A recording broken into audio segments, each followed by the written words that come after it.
Hi, I'm Morgan Hines in the Phocuswire studio at Phocuswright Europe, and I'm here with Vikas Bhola of Neoke and Gillian Jones of Condatis. Welcome, we're so happy to have you. Thank you for having us. Of course. So we're going to talk a lot about digital ID today, which is such a fun topic. For each of you in one sentence, I want to know what the biggest holdup is for digital ID.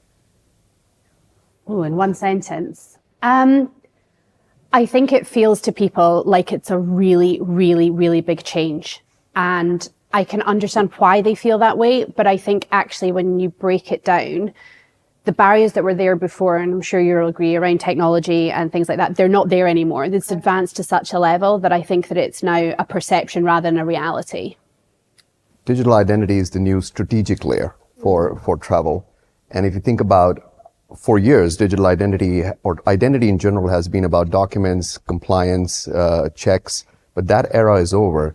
And the future of digital identity, or for brands who are embracing digital identity, is having that control layer for the entire travel end-to-end experience. So I think this is where, in the age of AI, identity is going to play a crucial role. Yeah, and you're mentioning kind of the holdup with it.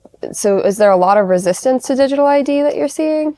No, I don't think it's necessarily resistance. I just think that it's been seen as unattainable for so long, or the idea of a connected trip, again, we talk about this a lot, has felt like there are ways to do it, and this is just a different way to achieve that aim. So I think that sometimes feels daunting, but there are so many proof points now of why this is achievable, why, we actually can do this and in a very scalable, secure, privacy preserving way, that I think that those barriers are now getting knocked down for sure. Okay.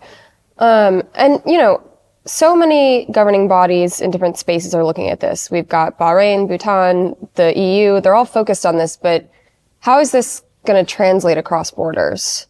Don't we need some kind of standard? Yeah, and I think the regulatory bodies and authorities like IATA, International Air Transport Association and International Civil Aviation Office have already published some standards. And with the, basically combining that with the work that is happening in EU, I think that interoperable private layer is in sight. Okay. And it's already being tested across borders for an interoperable journey. Neoke was a part of a proof of concept with Cathay Pacific, Hong Kong Airport, and Narita, where we brought down the processing time from 30 minutes to 3 minutes without any documents checked. So this is real. I think the context is what digital identity provides. So it's not about who you are, but it's about what you unlock. Right. And because the traveler will have more control. Travel will have more control. The user will have a lot more control as well, and the businesses will have a lot more control, or providers will have a lot more control. And what I mean by that is having that context from an airline to an airport journey, from an OTA to a hotel, from a border to a destination. And all of those require some level of checkpoints and understanding who you are. And I think that's where this whole flip of the model will enable that true connected experiences. Yeah. Do you have anything to add? Well, yeah, I just think, for me, it just seems it's such a light bulb moment of I'm the only constant in that entire journey. So therefore, I can be the only custodian of my data, of my identity.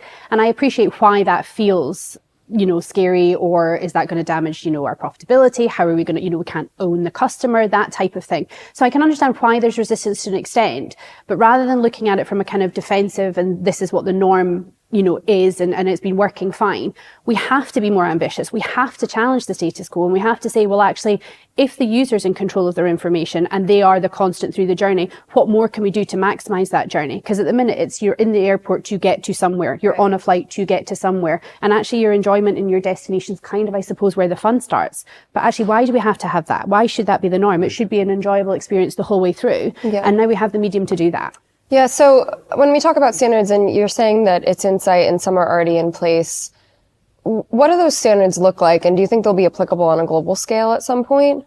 Yeah, this is where the challenge is, that each region or industry are working on a particular standard, right? And providers like us basically have this real opportunity, but also this commitment to onboard all those standards under one pipe.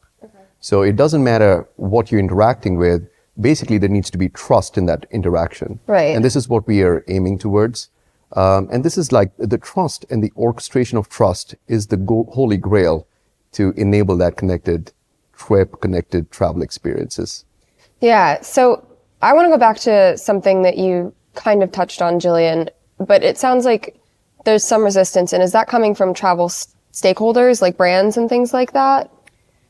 Yeah, to an extent, I think, because as I say, for so long, there has been this notion of owning the customer. Right. And loyalty programs are built around owning that customer and protecting that data and all of that. So I do understand where the resistance comes from. I think the biggest change, though, and where we're really seeing a big narrowing of that gap is there are huge global initiatives coming out. Yeah. Europe is driving this change with the IDAS. So in some respects, and I mean this very respectfully, brands are going to have to get out of their own way in the coming months, in the coming years, because this is happening.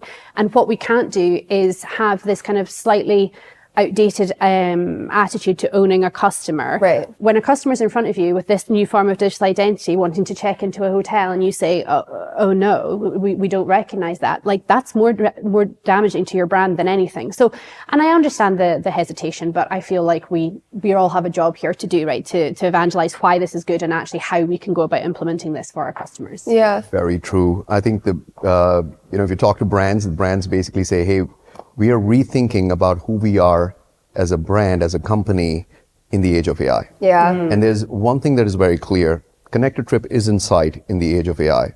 Now, in order for it to execute that connected trip, there's a missing link. And that link is portable, private, and intelligent traveler profile. Okay. Right? And in order for that whole end-to-end journey, there needs to be trust in the pipeline. Right. So when an AI talks to an AI, how do you manage fraud when payments are made? Or how do you manage data trust? And I think this is where digital identity, or let's say an interoperable traveler profile, which is a combination of your carrying on of preferences, your context, your loyalty information across the funnel. Yeah. I think this is where the true narrowing of that gap exists. And I think this is for me, this is like the missing link. So we're talking a lot about trust. How does privacy play out here with digital ID?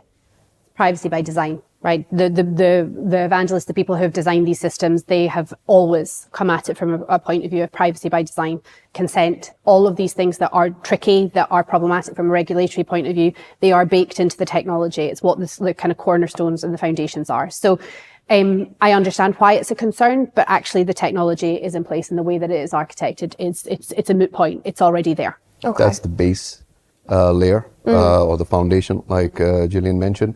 And this is actually the true opportunity to overcome the whole regulatory and data topic that every brand is investing huge amounts of resources in. Right. So when you take that as a table stake, that by design this will work in that way, it actually pulls the brands out of that mess. Okay. So I think it's a great way to enter. Yeah, and I'm curious to know too, we've talked about kind of brand resistance, and you're talking about kind of how brands have invested in this.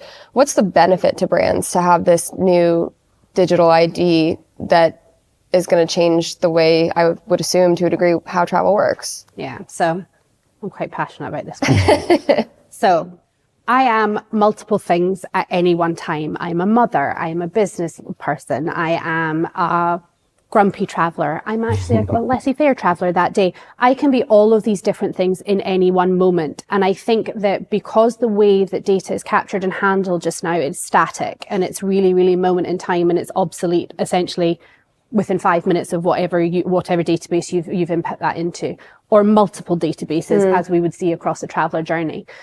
For me, the biggest thing is you can meet customers exactly where they are, exactly in their whimsical moments of saying, I could potentially say, I'm traveling through this airport, I have my children, some of them like pizza, some of them like sushi, and somebody could turn around and say, cool, well, why don't you go to this area of the airport? You would find all of your information and you'd have all these different restaurants, and actually, do you want me to book you a table? Yes, I'm going to spend more, I'm going to be there, and I'm going to really enjoy that experience. So I think it's about understanding that actually, yes, there is some changes required, but the benefits are enormous. Yeah. So the intelligence layer is what Gillian's talking about, the contextual AI-powered intelligence layer that is private. Right. But I think But you can choose to reveal that as a consumer, right? It's Of course, Yeah. you can choose, and sometimes you don't choose because you have to log in to get a flight. Yeah. Right? So it's kind of a misnomer. Yeah.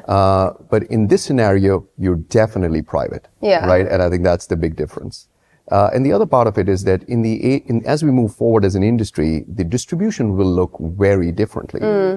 And in order for that distribution and orchestration to happen, you need that interoperable, intelligent, contextual profile layer.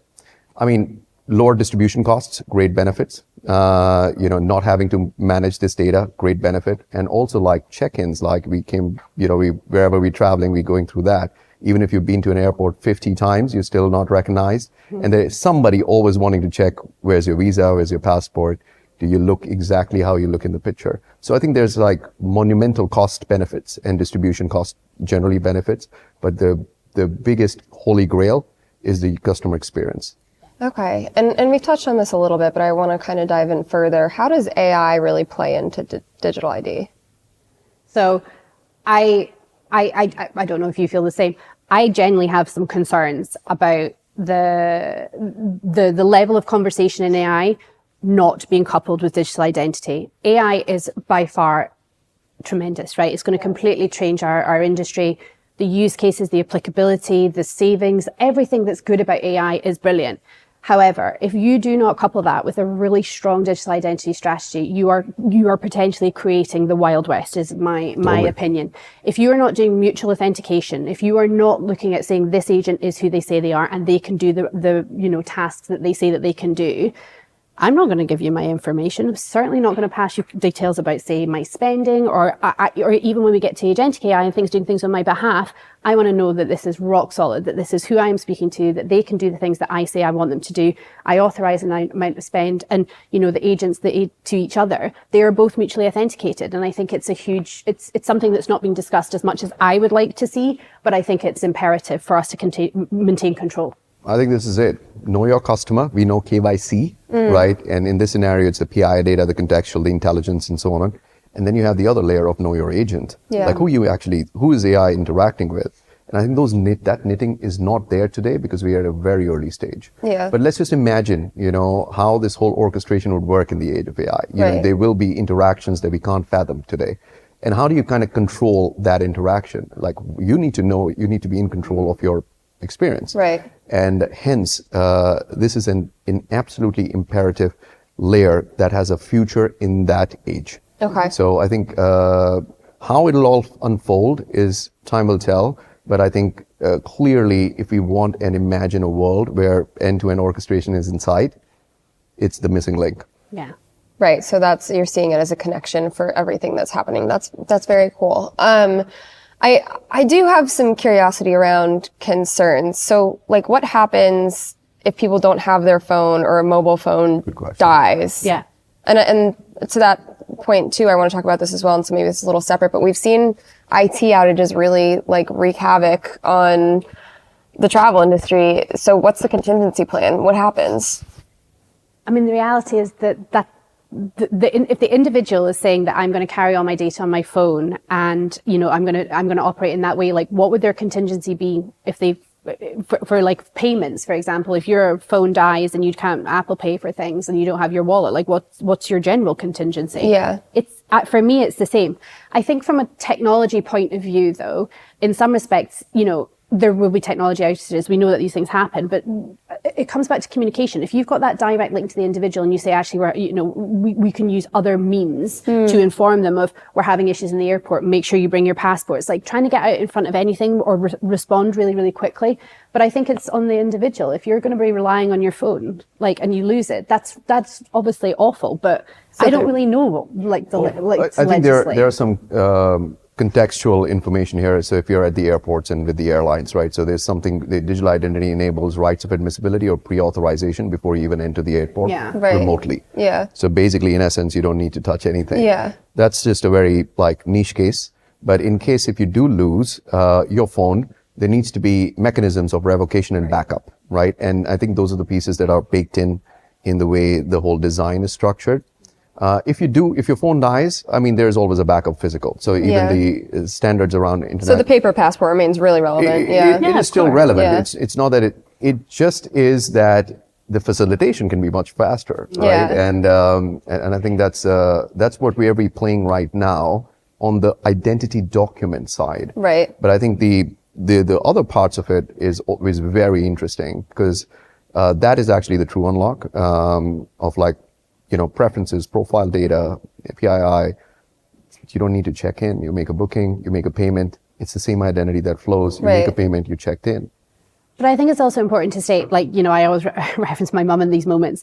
My mum's not going to do this. Yeah. She's going to have her printed out, itinerary. She's going to have her printed out boarding passes. She's going to have her printed out hotel booking. Cool. Yeah. Do you? That's Yeah. great. It's just a case of, okay, what does this enable? Can you get that faster transition through different places, whether that be airports, And if some airline? people are doing it at speeds for everyone. Always Exactly. be a- So always be a it's queue. exactly. Yeah. It's like trying to speed up those that want to go faster. But if you don't want to do that, that's fine as well. This is not it has to be for everyone. There's always going to be choices. Right. That makes sense. And what about hacks? Is there concern about that?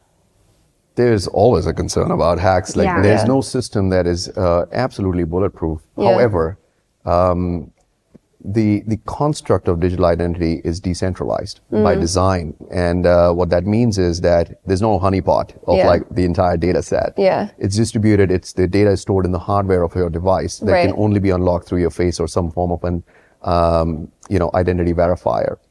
And that just kind of leads down to, if somebody has to hack, what's the incentive?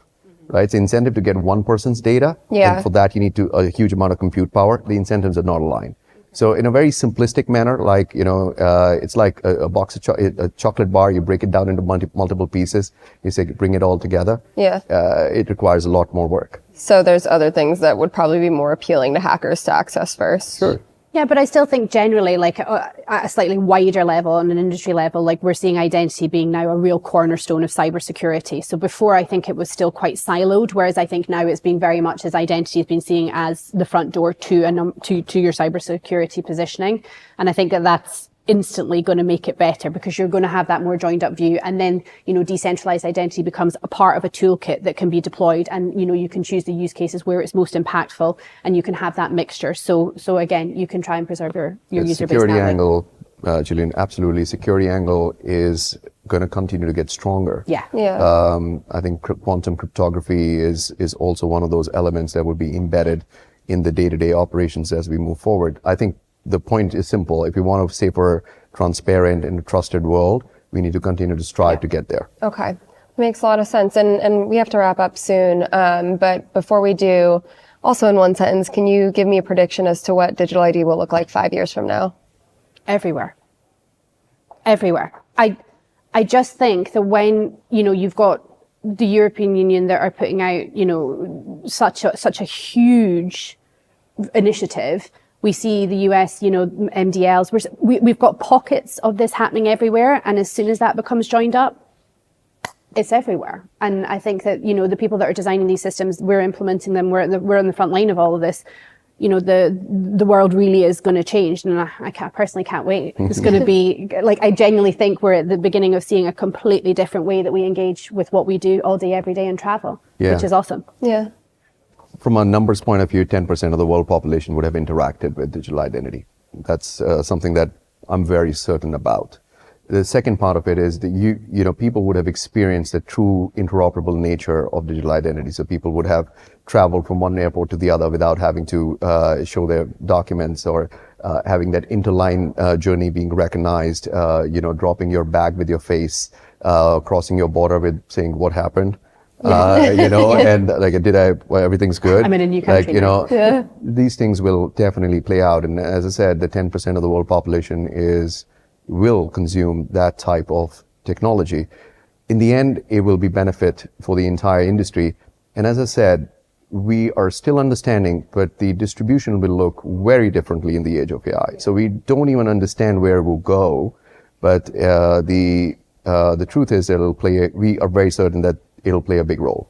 Awesome. Okay. Well, it sounds like there's a lot to be seen still, and that maybe we're headed to an even more connected world, which is exciting. So thank you both. That's brilliant. Thank you for having us. Yeah.